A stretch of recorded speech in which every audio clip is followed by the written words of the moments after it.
personalidade própria, ele tem histórias, sabe? Muito legal. E aí a Maribele, né?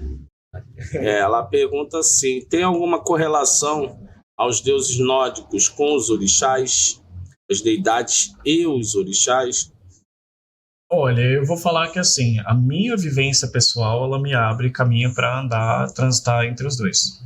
Então, dentro do culto orixá, eu tenho os meus pai e mãe de cabeça, eu tenho minhas rezas, meus cultos, sempre estou ali passando no centro de Umbanda, cuidando do meu desenvolvimento.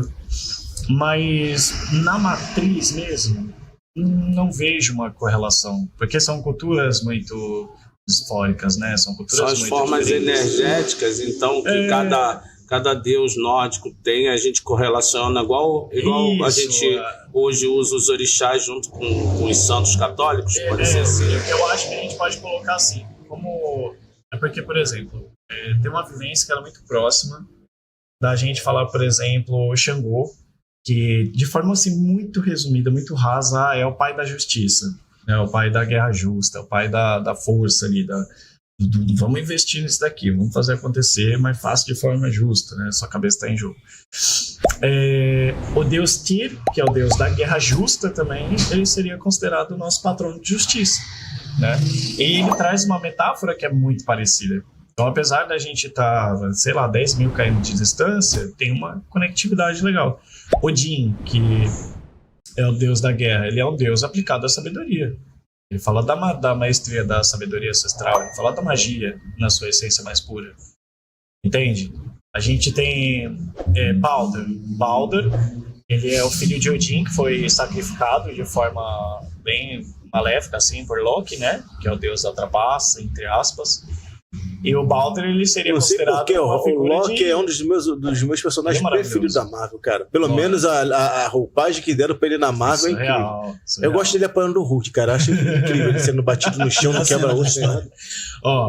Mas Baldur, por exemplo, ele tá muito mais associado à mitologia cristã, porque ele é uma figura muito mais próxima de Jesus Cristo. Gente, não me cancela, não.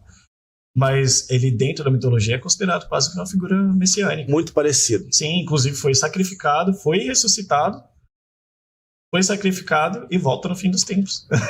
Olha, um negócio muito doido. Que interessante. Bom, e essa história que a runa é a língua dos anjos?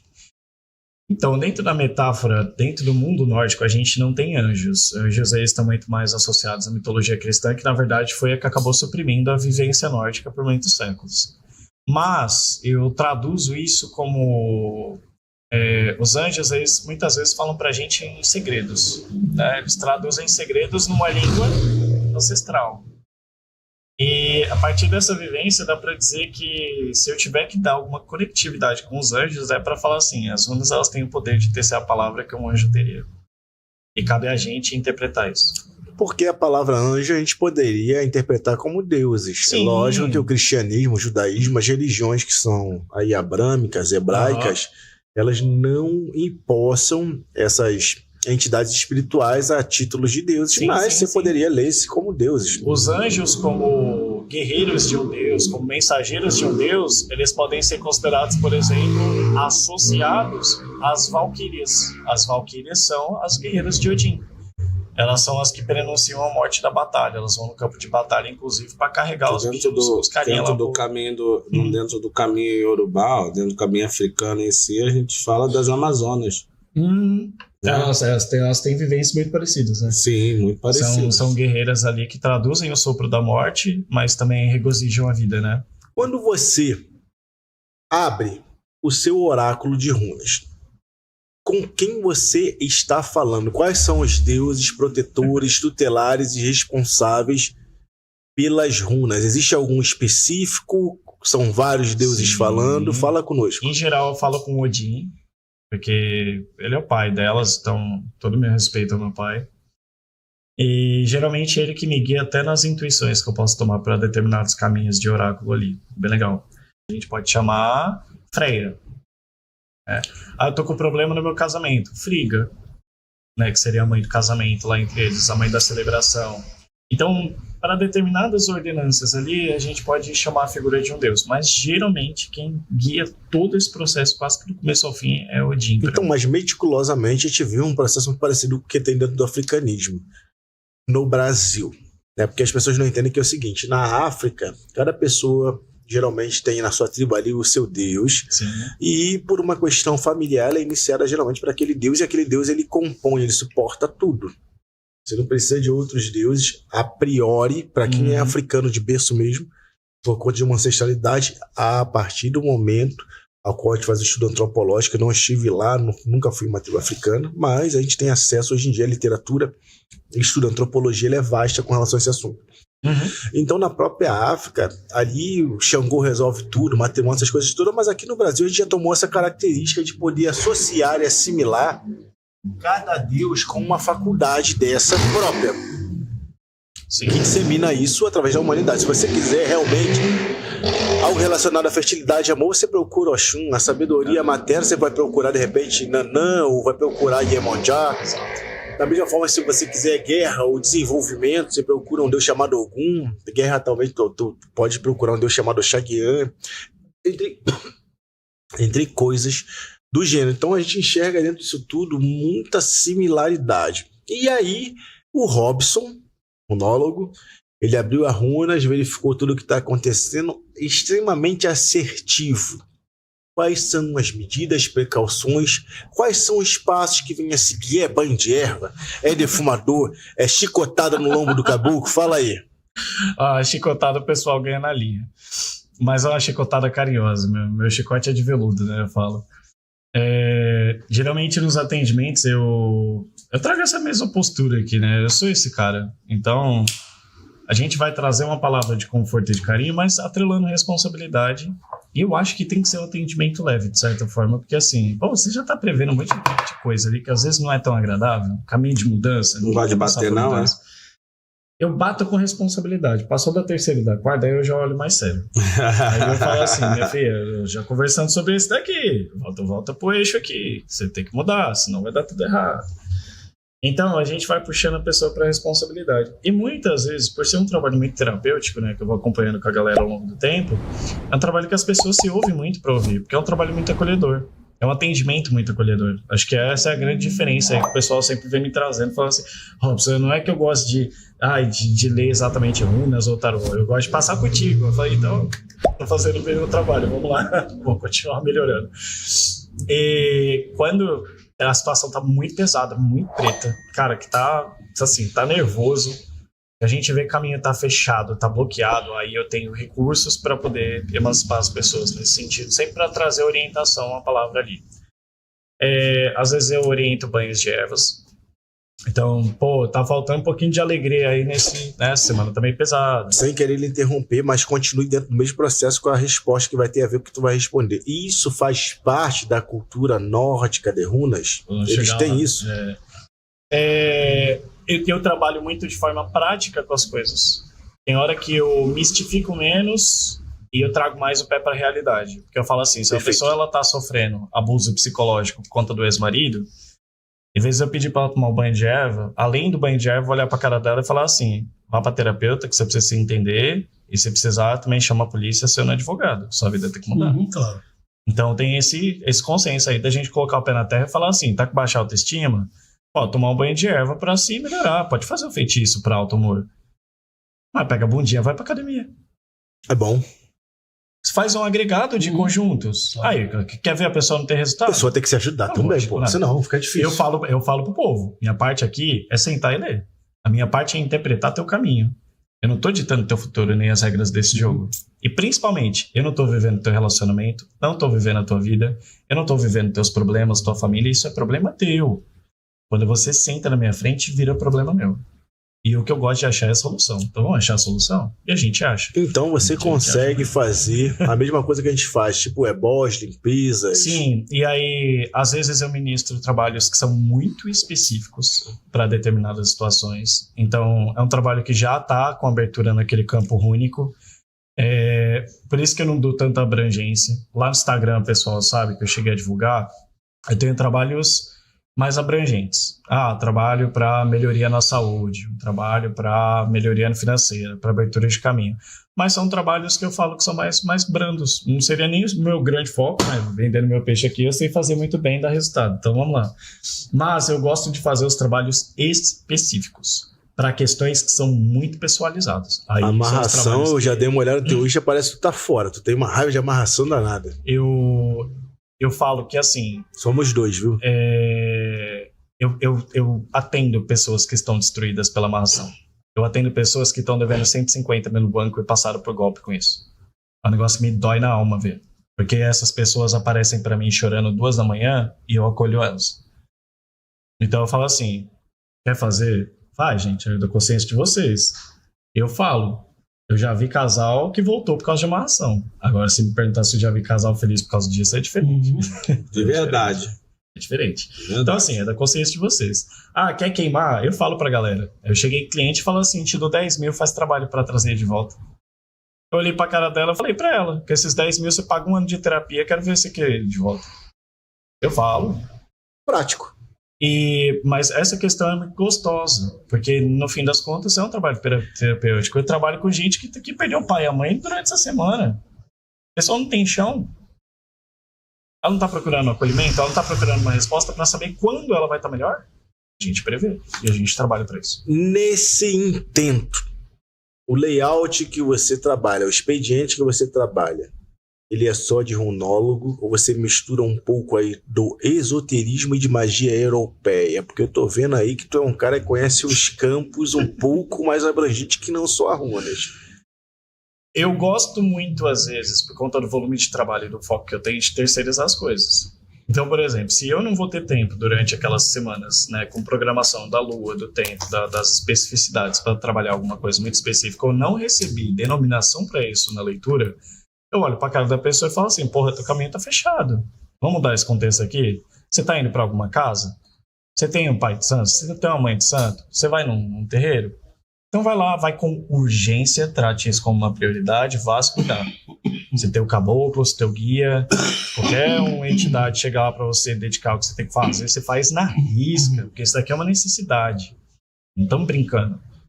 E a pessoa, geralmente, ela se convida a fazer, porque ela sabe que é importante. Curiosidade. Ela terceiriza o processo assim. Curiosidade, a runa pega esse tipo de espiritualidade? Você consegue identificar? Sim, porque as runas, elas são tradutores evidentes, porque elas falam muito mais de sentimentos e ações do que de fato alguma coisa mais mística, talvez. Quando a gente fala de alfabeto, é como se eu estivesse falando assim, quando eu vejo a letra A-M-O-R, o que eu tô vendo ali que tá faltando, amor? Explicando de forma boba, seria isso. Então, muitas vezes, eu me pego dentro de uma situação, trabalhando com outras vertentes, porque a gente tem essa liberdade na magia, né? Foi construída através do meu caráter, do movimento, em que, além dos meus deuses, eu tenho meus guardiões, são meus Exus. Né? Então, eu trabalho muito com Marabô, que são, inclusive é o que eu manifesto quando eu estou no terreiro ou na ayahuasca. Tenho Tata Caveira também, que me acompanha, já tem muitos anos, sempre conversaram muito comigo, me trouxeram muitas vivências. E, por osmose, às vezes eu trabalho com entidades que estão associadas a determinados clientes que caem na minha mesa, que passam um período comigo, até que essa pessoa se reerga. Então, eu sou utilizado como ferramenta de campo lógico, de vivência, de comunicação, para mostrar para essa pessoa, conversar com ela o que a entidade está falando por conta da minha vivência com a espiritualidade. Então, eles vão sussurrando enquanto eu estou lendo. E as runas, elas vão abrindo, de fato, o que está sendo mostrado aqui. Olha, só tem uma coisa para falar, para definir tudo isso que eu escutei agora. Incrível e fantástico. Ainda porque, Robson, as pessoas se apegam muito em dogmática. Quando a espiritualidade ela é extremamente extensa, né? Ela é abrangente, ela é acolhedora. E me parece que a runa ela te abre esse leque de possibilidades para se tratar da magia no seu mais puro início, na sua mais pura síntese. Por isso que eu perguntei se trabalhava com magia europeia, porque foi muito temida em determinado momento por outros povos. Sim. Tá? E se você tinha realmente esse pezinho pro lado de cá, pro lado do tambor. Como se dá essas entidades, por exemplo, que você trabalha, do Marabô, entre outros, o seu Caveira, essa coisa toda, quando eles falam desses deuses de mitologia nórdica, Odin, eles não comentam, eles falam de caminho, é algo extremamente separado. Como é? Existe alguma espécie de intercâmbio entre esses deuses? Por exemplo, dentro do candomblé, desculpa até te interromper, tá? Porque a entrevista é sua. Mas isso é uma curiosidade que eu acho que vai ser dúvida de muita gente, então é importante ressaltar. Os Exus, que a gente chama de amigos, companheiros que você também manifesta, porque são trabalhadores da universidade, do mundo, não estão presos a egrégora espiritual nenhuma, muito pelo contrário. Eles chamam geralmente de meu patrão, minha patroa, os orixás. Por isso eu tô lhe fazendo essa pergunta, tá? Essa dinâmica ela é bem legal. Meus Exus, inclusive Marabô, quando eu comecei a incorporar ele muitos anos atrás, Marabô, eu fiquei confuso na hora, né? A gente fica confuso aprendendo a liturgia da magia. E eu perguntei pra ele, eu falei assim, mas meu pai não tem ciúme de você, não? Porque eu tô aqui no meio de Teu pai Odin. Um terreiro de Umbanda. Eu tô no meio de um terreiro de Umbanda, numa fazenda perdida, no meio de uma floresta em Minas Gerais, tomando ayahuasca. Eu vou ficar 8 horas nesse ritual, e esse ritual não é pra Odin. Esse ritual é pra Xangô, esse ritual é pra Oxóssi. Eu falei assim, eu sei que você trabalha com a vertente dos teus... Ele também fala pra mim que são os pais dele, né? Inclusive já tinha experiências surreais, assim, de eu estar incorporado, médium consciente. E na hora que Xangô desceu, Marabô, ele tremelicava igual uma criança. Ele chorava compulsivamente. Com carinho, eu senti aquele carinho, aquela coisa tão brusca no peito, que eu falei assim, cara, isso é uma vivência de amor. Apesar, nossa, eu me arrepio falando. E quando eu comecei a confrontar esse processo de falar assim, meu Deus, eu já tô trabalhando com um, aí vou trabalhar com outro, aí tem que abrir a egrégora, o que eu faço, né? E aí me veio a seguinte palavra, Exu trabalha. Exu trabalha.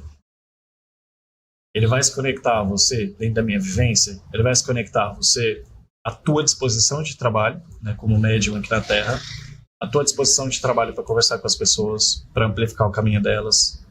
Se isso estiver beneficiando ambos, a gente vira parceiro de trabalho. Né? Lá no começo, ele olhou para minha cara e falou assim, eu não sou teu amigo. A gente trabalha.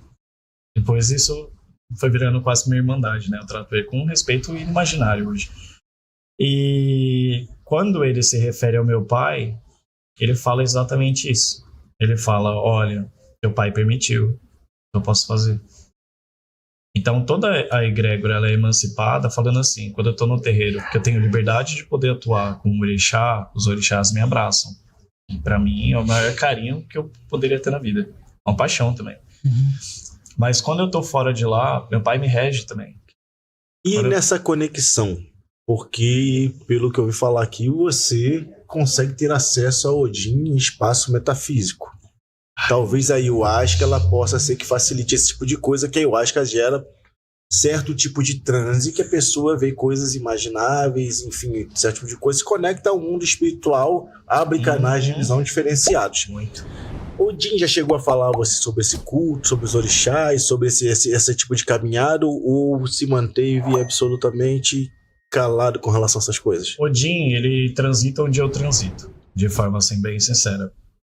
Ele é uma energia neutramente muito positiva. É um deus relevante, apesar de ser o deus da guerra, da morte, da magia profunda, da mentira, ele também vem com a verdade, o absoluto caráter para as coisas. Ele forma a gente não só como magista, mas como guerreiro também. Então, várias batalhas que eu fui passando na vida, ele sempre esteve na frente.